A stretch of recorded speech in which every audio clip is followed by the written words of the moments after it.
Hotel 7/12 हे ओळखलं जातं मित्रांनो त्याच्या ऑथेंटिसिटीने, इथल्या रिअलिटीने आणि जो चव आहे जी कोल्हापूरची त्याने. मित्रांनो मी खूपदा कोल्हापूरला जेवलेलो आहे. याच्या आधी मी लोणावळ्याच्या ब्रांचला पण जेवलेलो आहे. पहिल्यांदा मी आलोय खालापूरला कारण का माझ्या मित्रांना हवी होती माझ्याकडून एक छोटीशी पार्टी. त्यांना बोललो, "छोटीशी नका म्हणू, आपण 7/12ला जेवायला चाललोय." सो इथे एक नंबर असे तुम्हाला डिशेस खायला मिळतील. तर ज्याला जे खायचं ते खा.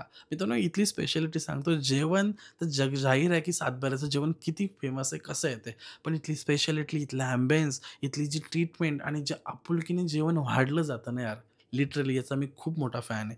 त्या भाकरीची चव, त्या रश्श्याची चव आणि इथल्या त्या प्रेमळ लोकांचं जे बोलणं, वाढण्याची पद्धत ती जगावेगळी आहे. मित्रांनो मी ना ठरवलं होतं मला इथली 7/12 स्पेशलच खायची आहे. तर भरपूर लोकांनी कोणी फिश फ्राय घेतलं, कोणी फिशवाली थाली घेतली, तर कोणी मटनवाली, कोणी चिकनवाली, तर एकाने माझ्या मित्राने व्हेज पण. कारण की इथे व्हेजही जेवण अवेलेबल आहे. जर तुम्ही श्रावणात येताय, तर नक्की एकदा व्हिजिट करा. मित्रांनो या जेवणामध्ये तुम्हाला सांगू का फ्लेवर्सने भरलेले आहेत. एकदम ऑथेंटिक फ्लेवर्सने भरलेले आहेत. नो कॉम्प्रोमाईज कशामध्ये आणि तुम्ही बिनचूक खा ना, एन्जॉय करा ना. याच्यामध्ये नो कॉम्प्रोमाईज. त्यासोबत मित्रांनो तुम्हाला ट्रीटमेंट जी दिली जाते ना, ही जगजाहीर आहे.